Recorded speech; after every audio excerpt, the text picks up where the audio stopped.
Hector वाली feel आ रही है। अब जिस तरीके से इंडिया में हुंडई क्रेटा से कॉम्पीट करने के लिए MG एस्टर को उतारती है MG मोटर्स, आज आपके सामने पेश करते हैं वूलिंग ग्रुप की एल्वेज। क्या ये गाड़ी है, क्या भैया ये क्रेटा से कॉम्पीट करती है, तो किस तरीके के फंक्शन और फीचर्स के साथ आती है। इस गाड़ी की लंबाई जो यहाँ पर है क्रेटा से ज़्यादा है। क्रेटा में आपको 4315 mm की लंबाई मिलती है, फेसलिफ्ट को भी लेंगे सेम लंबाई के साथ है। इसकी लंबाई है 4350 mm।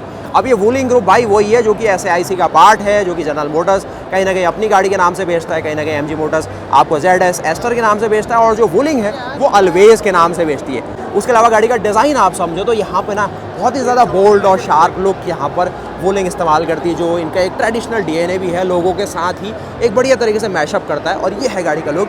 अब इस गाड़ी की खास बात ये है ना, कहीं ना कहीं ये गाड़ी 9.5 लाख रुपए से शुरू हो रही है और टॉप एंड मॉडल जाते जाते यहाँ पर 18 लाख रुपए के रेंज में चले जा रहा है। तो गाड़ी का ये कुछ देखो पहले फ्रंट का लुक, कहीं से भी आपको ऐसा नहीं फील होगा कि ये गाड़ी एक लो मार्केट के हिसाब से बनाई गई है या फिर बजट के हिसाब से बनाई गई है। लुक और उस हिसाब से सही है, लेकिन कहीं ना कहीं कंपनी ने भाई कॉस्ट कटिंग तो करी हुई है, वो समझ लेते हैं। सबसे पहले देखिए यहाँ पर आपको प्रोजेक्टर का ऑप्शन दिया हुआ है प्रॉपर, और बेसिक ना हैलोजन वाले ऑप्शन मिलेंगे। टर्न इंडिकेटर में भी सारी कहानी वही है, लेकिन जो आपको 360 डिग्री कैमरा, यहाँ पर कुछ एक तरीके से ADAS के फंक्शन, वो सारी चीज़ें होनी चाहिए थी, वो यहाँ पर नहीं रखी गई है। बाकी इसके 3 मॉडल आपको दिखाए गए, कहीं ना कहीं बेस मॉडल भी है, टॉप मॉडल भी है, मिड मॉडल भी है। सारी आपकी जो एक रिक्वायरमेंट है यहाँ पर पूरी करने की कोशिश करिए।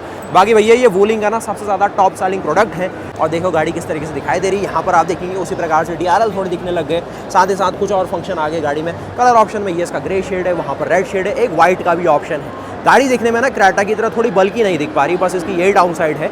उसके अलावा गाड़ी के अंदर जो फंक्शन फीचर होने चाहिए वो मेरे पकड़ में ठीक ठीक आए। बाकी गाड़ी के जो पैनल्स हैं, स्पेशल बात है कि MG हेक्टर के साथ भी हम देखते हैं कि पैनल का वेट ठीक ठाक होता है, तो वो चीज़ यहाँ पर भी है।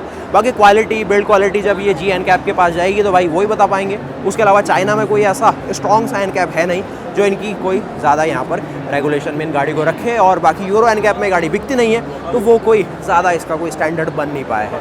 मुझे लग रहा है कि प्लेटफॉर्म सेफ है इसका।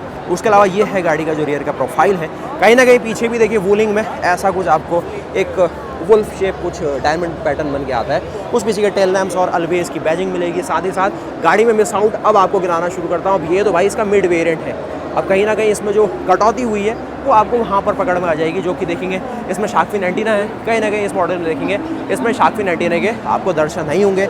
उसके अलावा बॉडी में कट्स और क्रेजेस भर भर के रखा गया है। कहीं ना कहीं अगर आप SAIC ग्रुप को देखो ना, ये जर्मन कंपनियों से बहुत ज़्यादा इंस्पायर है। जनरल मोटर्स को देख लो, एक अमेरिकन ब्रांड है, लेकिन फिर भी ना इंस्पिरेशन ये लोगों का ऐसा है कि कहीं ना कहीं एक हैवी बिल्ड क्वालिटी वाली गाड़ी बेचनी है, और एक तरीके से फोक्सवैगन को हल्का सा ये मिमिक करते हैं। और जो बॉडी में कट्स है, क्रेजेस है, इवन अगर आप इंडिया में MG के साथ भी देखो, थोड़ी सी भारी भरकम और उसी तरीके के डायनेमिक्स वाली गाड़ी लाने की कोशिश करते हैं। ये इसका मिड मॉडल है, तो ये ध्यान रखेगा। इसीलिए यहाँ पर बेसिक क्लैडिंग, और साथ ही ये भी बेसिक सा क्लैडिंग का पार्ट, ये चीज़ें, और कुछ अगर आप इस साइड देखें तो यहाँ पर इसका टॉप एंड मॉडल है, तो इसमें सारी चीज़ें आपको प्रीमियम मिलने लग जाती है, जो कि पियानो फिनिश और वो चीज़ें देखिए, ये पियानो फिनिश चल रही पूरी, ये चीज़ आप देखेंगे। साथ ही साथ यहाँ पर रूफ रेल आ गई, एक सनरूफ का पार्ट वो भी ऐड हो गया, तो वो चीज़ है। मतलब जिसको जैसा रिक्वायरमेंट है, जैसा बजट रिक्वायरमेंट है, उसके साथ सब कुछ मिलेगा। बाकी इंजन ऑप्शन की बात करें, बाकी डायमेंशन देखो, सबसे पहले 4350 mm इसकी लंबाई, 1750 mm इसकी चौड़ाई, जो कि थोड़ी कम है, 1610 mm इसकी ऊंचाई।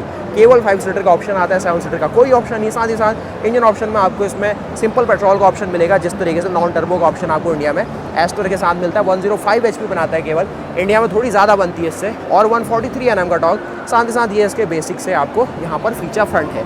प्राइसिंग सेंस आपको समझानी है तो वही है, 9.5 से लेके 16 लाख के बीच में इस गाड़ी को यहाँ पर रखा जाता है। बाकी इन लोगों को टैक्सेस बहुत कम पड़ते हैं, तो भाई इनकी तब थोड़ी ज़्यादा मौज है। उसके अलावा करीब यहाँ पर 10 इंच और 12 इंच के आसपास की एक बढ़िया सी हॉरिजॉन्टल डिस्प्ले है, और कुछ इतने प्यारे से इंटीरियर लगेंगे। बाकी सनरूफ भाई कहाँ क्रेटा की पैनोरामिक और कहाँ ये छोटू मोटू सी दी गई है, तो ये है इसके अंदर के लुक्स। कहीं ना कहीं यहाँ पर भी देख रहे हो होंडा में जिस तरीके से HRV में अंदर के इंटीरियर्स आए हैं, हल्का सा इंस्पिरेशन और जो वेलवेट थीम और ये चीज़। उसके अलावा ऑटोमेटिक में CVT का ऑप्शन ये लोग दे रहे हैं। उसके साथ ही थोड़ा सा सेकंड रो में देखो तो इस प्रकार के यहाँ पर यूटिलिटी के ऑप्शंस में जो सीट है भाई अलग अलग तरीके से फोल्ड अप हो जा रही है। तो यहाँ पर ये सीट इस तरीके से होगी, इसका ऑप्शन इस तरीके से है, जो कि ना अलग अलग तरीके से भाई ये देखिए यहाँ पर चलेगी।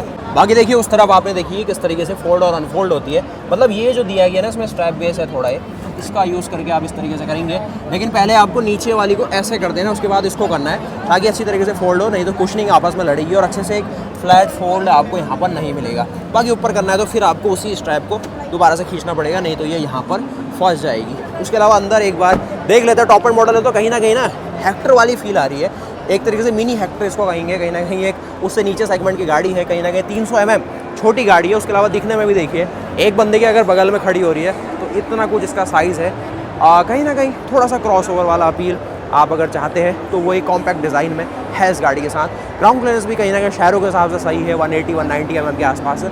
और जो ग्राउंड क्लियरेंस उसके साथ ही फॉग लैम्प है वो चीज़ आप देखिए। अलॉय का डिज़ाइन वहाँ पर थोड़ा अलग है, यहाँ पर थोड़े जो अलॉय है वो अलग है। उसके अलावा पीछे आपको इसमें डिस्क ब्रेक का ऑप्शन नहीं है, साथ ही इसमें डिस्क ब्रेक का ऑप्शन टॉप एंड मॉडल में दिया गया है। अंदर बैठ के देखते हैं सीधे, यहाँ पर कोई सॉफ्ट टच है, ये भी सॉफ्ट टच है, ये अलग तरीके का मटेरियल है। बाकी देखिए अंदर आ गए हैं तो इस प्रकार का अंदर पूरा डैशबोर्ड लगेगा, वूलिंग ब्रांड का आपको यहाँ पर लोगो मिलेगा। और सीट इतना कुछ पीछे होने के बाद स्पेस देती है। ऑटोमेटिक मॉडल है तो यहाँ पर ब्रेक और एक्सीलेटर ही रहने वाला है। स्टीयरिंग गाड़ी के डैशबोर्ड के साइज़ के हिसाब से थोड़ा ज़्यादा ही बड़ा दिया गया है, जिसमें कहीं ना कहीं अच्छा सा डी कट है, कुछ बेसिक कंट्रोल। कोई भी वैसे फंक्शन नहीं है ADAS और वैसे वाले, लेकिन ये देख लो जाने पहचाने इंडिया में जो ZS और उनमें मिलते हैं उसी के आजू बाजू कहीं ना कहीं जो इंडिया में आपको MG कॉमेट में डिस्प्ले मिल रही है उसका ही कुछ लेआउट यहाँ पर फील होगा आपको। जो एक डिस्प्ले पैनल है वैसा ही लगने वाला, साथ ही कुछ वेलवेट की फिनिश। होंडा से बिल्कुल इंस्पिरेशन लेते हुए यहाँ पर आपको AC वेंट और बहुत ही सही सा इसका भी डिज़ाइन है, लेकिन फिर वही है ये थोड़ा सा ना ये कॉपी वाला मामला हो गया। ऑटोमेटिक AC, हाँ वूलिंग की बैजिंग आप यहाँ पर देखेंगे, वायरलेस चार्जिंग दिखाया है यहाँ पर। इस साइड देखेंगे CVT का ऑप्शन है तो parking, reverse, neutral, drive mode, sport mode और ड्राइव में मैनुअल का भी ऑप्शन डाला गया है। Electric parking brake, auto hold और बेसिक फंक्शन के तौर पर एक डमी बटन है। कुछ स्पेस के तौर पर आप यहाँ पर ये चीज़ देखेंगे, 12 वोल्ट का सॉकेट। कुछ यहाँ पर भैया सनरूफ जो लोग देख रहे हैं कि है इस गाड़ी के साथ। अब एक पैनोरामिक सनरूफ जैसी जो चीज़ है जो इंडिया में नॉर्मल हो गई है आजकल, वो इस गाड़ी के साथ नहीं है, जो कि इंडिया में होंडा ने भी हटाई और बहुत सारी कंपनियों ने हटाई। लेकिन मारुति हो गई, हुंडई हो गई और MG जैसी कंपनियां नॉर्मली देती है ये सारे फीचर, तो उसमें कोई बड़ी बात नहीं है। उसके अलावा अपना हेडरूम शोरूम देखा जाए तो ये है गाड़ी का। बाकी जिस मॉडल में बैठा हुआ हूँ इसकी प्राइसिंग यहाँ पर 16 से 18 लाख रुपये के बीच है। कहीं ना कहीं इनके पास ऑप्शन भी ज़्यादा नहीं है। इंजन ऑप्शन की बात करें तो कोई टर्बो का ऑप्शन इसमें नहीं रहने वाला, डीजल ये लोग बेचते नहीं है ज़्यादा। उसके अलावा यहाँ पर 105 हॉर्स पावर के साथ ये कुछ उतनी ही परफॉर्मेंस देगी जो इंडिया में आपको ब्रेजा जैसा सेगमेंट देता है। आपको एक बार और कुछ चीज़ें दिखाते हैं कि क्या इसके सारे इंजन ऑप्शन है, क्या टॉर्क और क्या इसका अंदर का ना इंजन का लेआउट है। कहीं ना कहीं सिंपल सा एक लेआउट यहाँ पर रखने की कोशिश की गई है। तो आइए चलिए यहाँ पर ही हमारे हेल्प कर देंगे, मतलब सही है, स्टाफ एक तरीके से कॉपरेशन कर रहा है और समझाने में मदद कर रहा है कि भाई क्या यहाँ पर सारे इंजन ऑप्शन है। तो ये देखेंगे वूलिंग की बैजिंग के साथ आपको यहाँ पर 4 सिलेंडर का इंजन मिलने वाला है, जिसमें जो वेल पे हेड है वो भी आपको एल्यूमिनियम अलॉय के साथ है। कहीं ना कहीं आप देखेंगे थोड़ा सा ना एक सिलिकन का भी ओवर यहाँ पर स्पिलेज हुआ है, जो कि बाई चांस इस तरीके से बाहर हुआ है। अगर वो अंदर भी होता है तो फिर भाई जो आपकी ऑयल गैलरी है वो इन फ्यूचर चोक हो सकती है। फिर जो यहाँ पर भाई ऑयल है इसके प्रॉपरली वेल्व ट्रेन में नहीं पहुँच पाएगा। तो ये क्वालिटी का बहुत बड़ा पार्ट है जो कि इनको सोचना चाहिए, क्योंकि अगर ये बाहर की तरफ ओवर स्पिल हुआ है तो भाई अंदर की तरफ भी हुआ होगा। बाकी इंडिया में मैंने आज तक नहीं नोटिस करा किसी भी ब्रांड के साथ, तो भाई ऐसा क्यों हो रहा है। उसके अलावा शायद यहाँ पर कुछ और चीज़ें मेंशन की गई है। इसका CC मेंशन किया गया 1485 CC का। कुछ यहाँ पर इसकी कोडिंग है, वूलिंग की ब्रांडिंग है। साथ ही आप यहाँ पर इसकी फ्यूल रेल देखने वाले हैं, साथ ही इसका एयर फिल्टर देखेंगे। नीचे देखेंगे प्रॉपर ओपन है, तो कहीं ना कहीं कॉस्ट कटिंग के पार्ट में ये रखा गया। साथ ही कैटेलिटिक कन्वर्टर और वो चीज़ें भी रखी गई है। तो ऑल इन ऑल देखा जाए तो इस प्रकार है।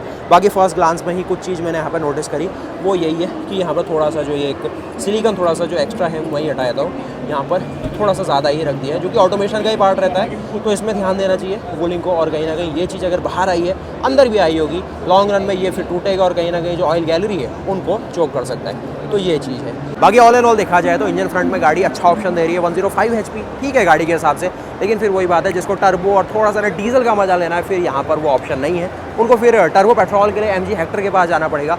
उसके अलावा गाड़ी की चौड़ाई, लंबाई, चौड़ाई ये कुछ आपको दिखने वाली है। लंबाई है गाड़ी की अच्छी खासी, लेकिन वही चौड़ाई और जो ऊंचाई वाला पार्ट है ना, उसमें गाड़ी बिल्कुल मिस आउट कर रही है। और थोड़ा जो क्रोम वाला पार्ट है, ये सारी चीज़ें वो देखने वाले हैं। और साथ ही साथ आपको जो अंदर पीछे यहाँ पर स्पेस है, वो थोड़ा सीटों की व्यवस्था है वो आपको मैंने दिखाई ही। अब आपको ले चलते हैं कुछ और चीज़ें दिखाने के लिए, थोड़ा यहाँ पर स्पेस क्लियर होने देते हैं। तो यहाँ पर देखिए एलवेज के भैया बूट स्पेस को हम भूले क्या शायद, तो आइए चलिए बूट स्पेस में भी इस गाड़ी के दर्शन कर लीजिए।